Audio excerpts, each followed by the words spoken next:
What's up, and welcome to the Eagles Checkdown right here on the Eagles Pinpool Podcast Network. I'm your host, Phil Stifle, at Bearded Knowledge on all social media platforms. Shoot me a follow if you can find me on Instagram, TikTok, Twitter. Greatly appreciate it. I'm here to bring you the Eagles Checkdown, which is the fastest under 10-minute Eagles podcast there is, talking news, notes, and opinions on your favorite football team, the Philadelphia Eagles. And it's Thursday, October 3rd. And the bye week continues with more theory, more opinions, more talk on the Eagles and their struggles in week 3, week 4, week 2, week 1, throughout the entire beginning of the season. Today, I want to start off this episode. Now, Shane Haff, one of the founders of the Eagles Pinpool Podcast Network, does some great work with Chalk Talk and on the Shane page and all the other great All 22 breakdown. I was watching one of his videos on Wednesday, and it was showing the breakdown of the first play on Sunday against the Tampa Bay Buccaneers on offense, speaking. The Bucs had marched right down the field, scored a very easy 7 points, put us in the hole. And he broke down that first play in slow motion that the Eagles ran. And it basically was 5 curl routes with no options. And he said it basically, so I'm kind of reiterating what he said, but it kind of brings up the point. And again, it might sound like, as all week, that I'm making excuses for Jalen Hurts. And I'm not making excuses for Jalen Hurts. I don't want to. He has been bad. He has turned over the football. But where are the easy throws is what Shane Haff had to say. And to me, that brings up the question of who is designing the plays? Who is designing the offensive game plan? Who's making the real decisions here, Kellen Moore or Nick Sirianni? And yesterday on this show, I kind of started bringing up the idea that maybe Nick Sirianni is a bigger issue than I've been willing to admit in the past. But when you have that situation where you have 3 new wide receivers running routes, where you have an elite running back and an elite tight end, you basically run 5 routes that are exactly similar into the same exact spots, putting 0 pressure on the defense. So again, you're not setting Jalen up for success. Jalen Hurts is a very good quarterback still.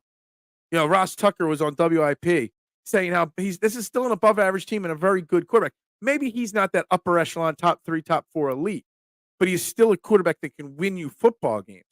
What you have to do is you've got to play to his strengths, and you got to take him out of the position to be that gunslinger. Something with Kellen Moore was he let Dak Prescott be a gunslinger when Dak Prescott with the Cowboys should have been a game manager. Well, we're seeing it again with Jalen Hurts, where he's being forced to play hero ball. He thinks he has to play hero ball. He's not being given throws and routes that are easy.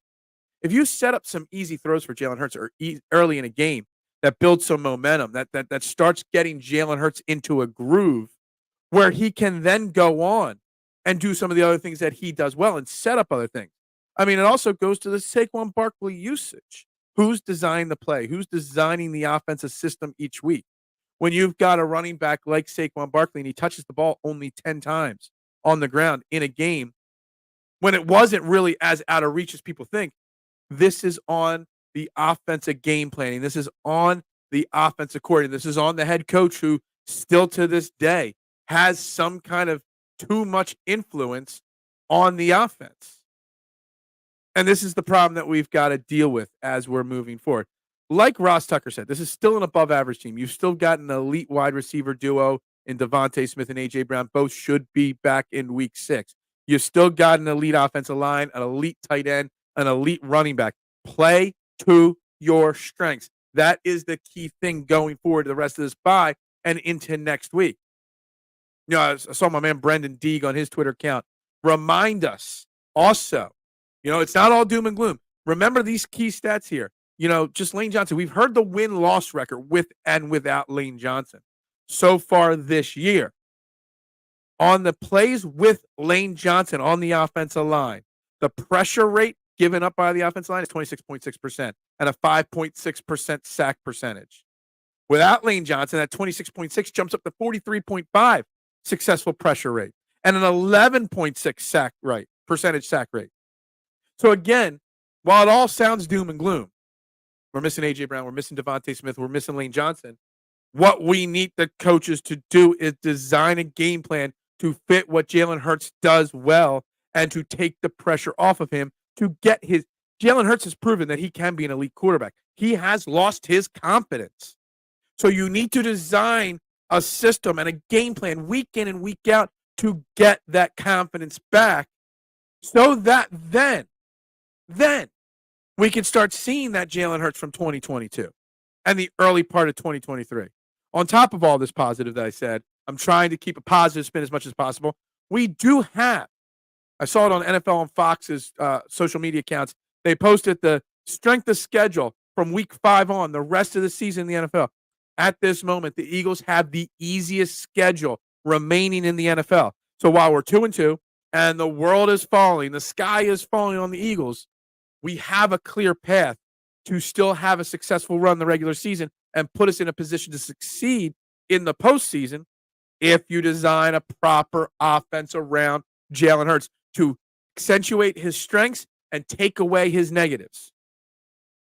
Some other side notes I want to cover real quick. First and foremost, Seth Joyner said something funny on one of his shows that he makes appearance on, because, we've been talking a lot this week about the optics, especially from Darius Slay, who has not been that good this year and is not handling the fans very well. He says it's time to sit Darius Slay. Do you think the Eagles should sit Darius Slay? Play one of the young cornerbacks? I don't know. I don't agree with it, but I get the frustration from Seth Joyner because Seth Joyner would never have been going on an Emmitt Smith podcast back in the day or an Emmitt Smith AOL chat, back in the day. I guess that would have been more, maybe, I don't even know if AOL was around back then. He wouldn't have gone on Emmitt Smith's weekend radio show. That's what I should say. On top of that, fun little interesting, and drop in the comments, would you consider sitting Darius Slay and starting Isaiah Rodgers or Keely Ringo? Again, I would not. Stoke the fire because I know Fox the Gambler, I love those guys over there, Sean Brace and company, do a fantastic job. They got a picture of Bill Belichick at the Philadelphia airport today, and they're circulating around social media, stoking the fire a little bit more about the people that want Bill Belichick in Philadelphia.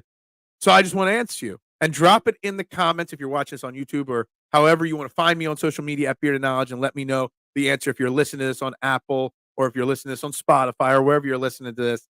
Would you take Bill Belichick the rest of this season over Nick Sirianni? For me, the answer is a simple no. I'm past past the Bill Belichick train, even though I'm moving on to, considering the option of moving on from Nick Sirianni. I don't want Bill Belichick.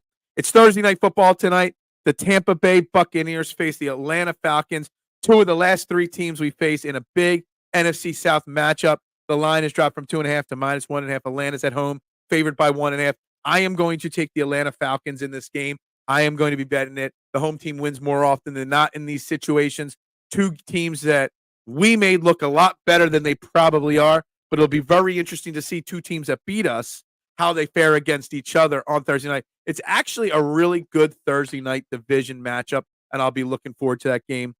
Guys, this is the Eagles Checkdown on the Eagles Pinpool Podcast Network and video streaming on the STT Sports Network as well. Make sure you find my YouTube show, Trending in the AM, on the STT Sports Network. I put a copy of the link below in the description of this video. Make sure you copy and paste it. Check out my new YouTube channel.